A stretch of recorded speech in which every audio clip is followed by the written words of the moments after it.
Hey guys, welcome to Surf and Show. I'm Noel Salas, and today's surfboard review is on the White Noiz by Haydenshapes.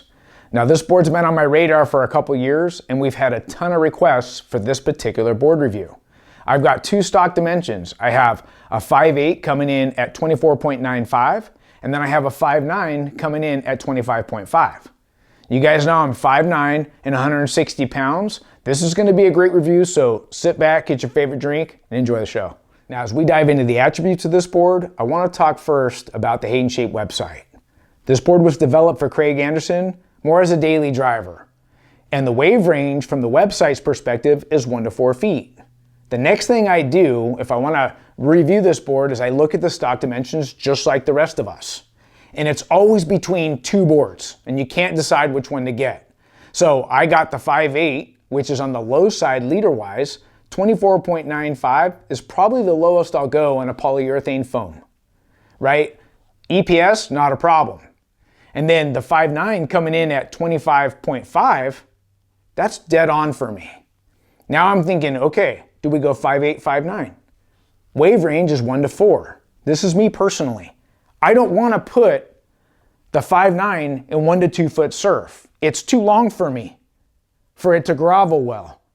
So if I'm surfing a wave that's maybe chest high and below, it's hard for me to get this 5'9" to fit in going vertical, coming off the bottom, getting back vertical again. I feel like I can't push my weight forward and drive through my turns without this board trying to catch somewhere, right? And it's not so much the design, it's purely length.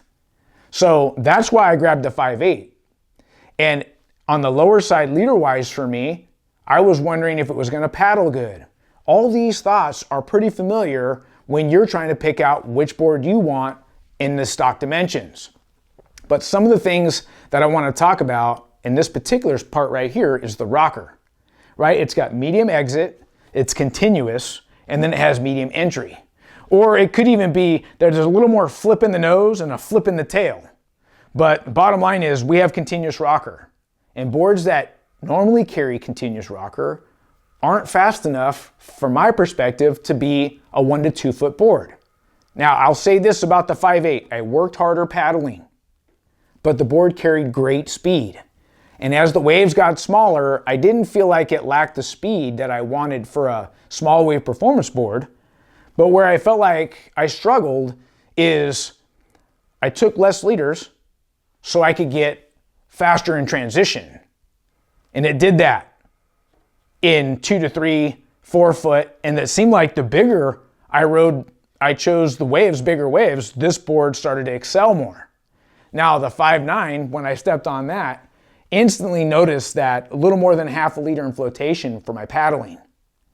But as the waves got smaller, it struggled to go top to bottom quickly in like a 1 to 2 foot wave because of its length.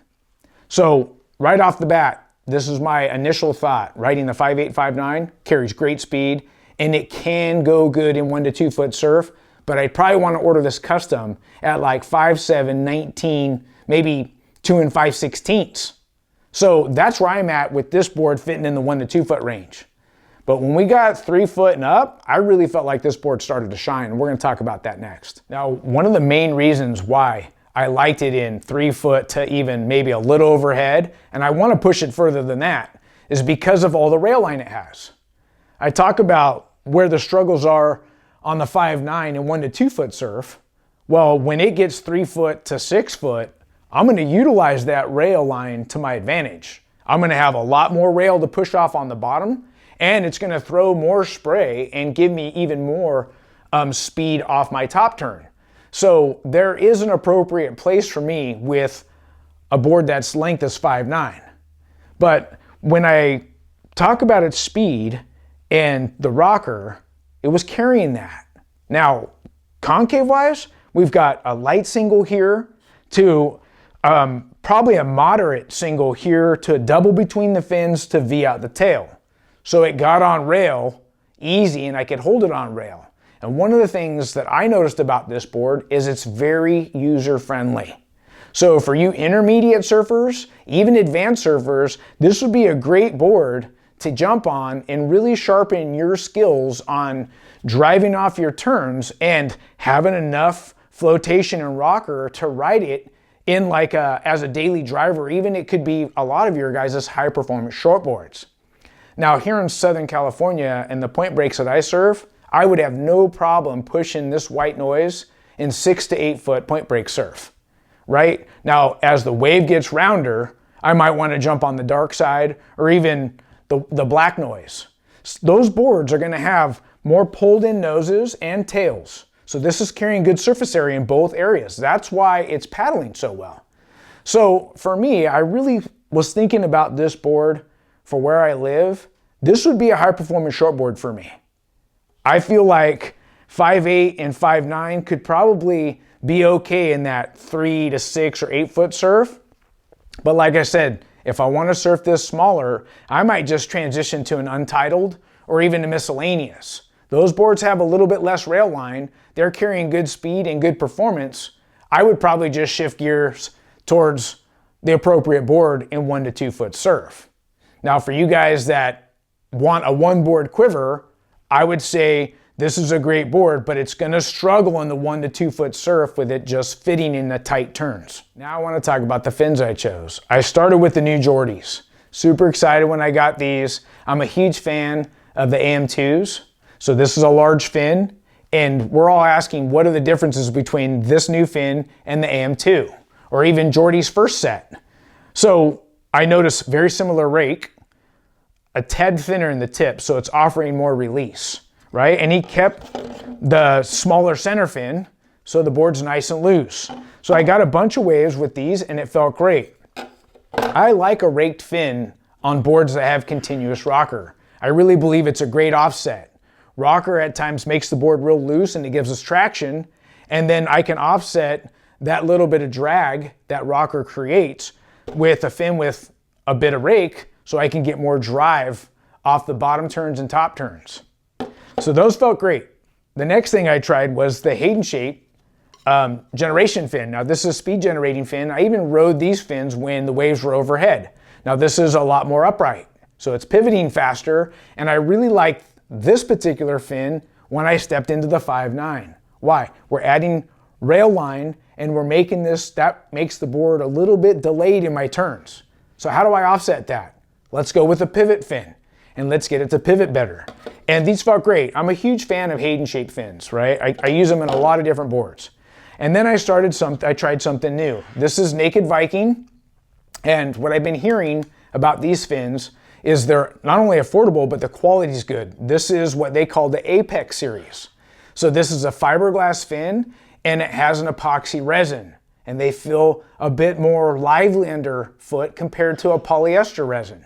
And I like it because they don't flex a lot, but they offer great consistency and it's really predictable. And this is also a pivot set. So I ran these three in there, and even on the Naked Viking center fin, for it being a pivot fin, this is going to be real close to like the Reactor, the KS 2.1, or even like the WCT fin or the P8.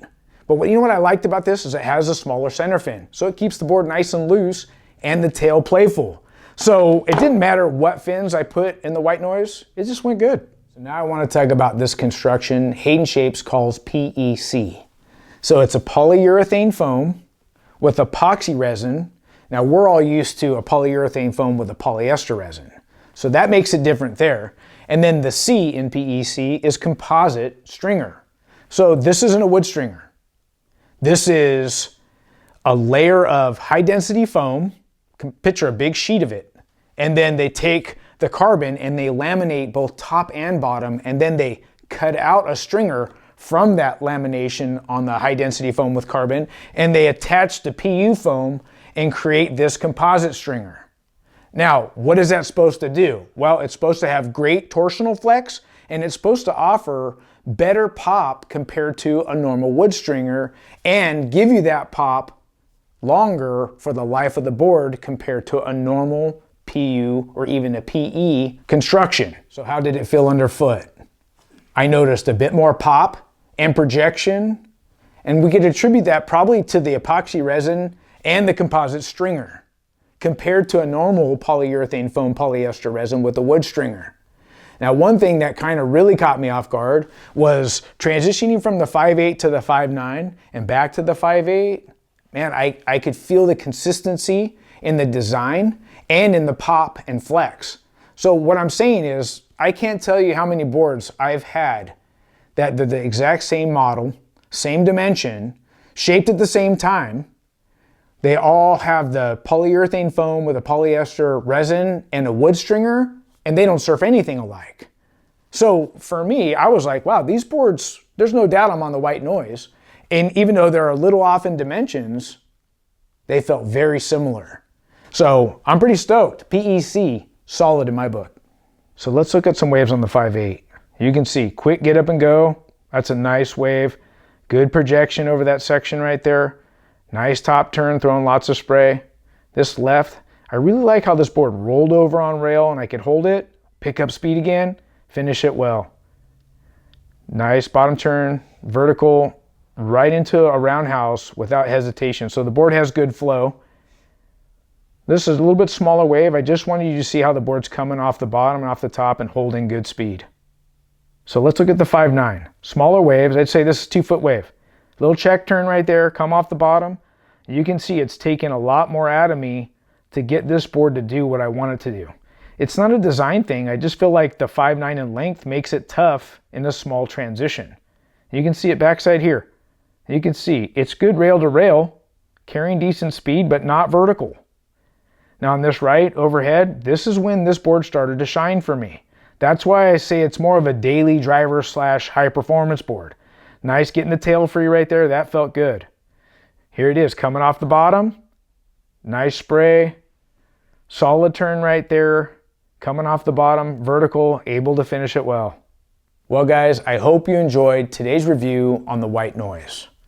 I highly recommend it for intermediate all the way to pro level surfers, and I liked it best in the 3 to 6 foot surf. Special shout out thanks to Haydenshapes for sending these boards down for review. And if you guys like the content, give us a thumbs up and hit the subscribe button. Until next time, we'll see you in the water. Bye-bye.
Yes, they can take it all.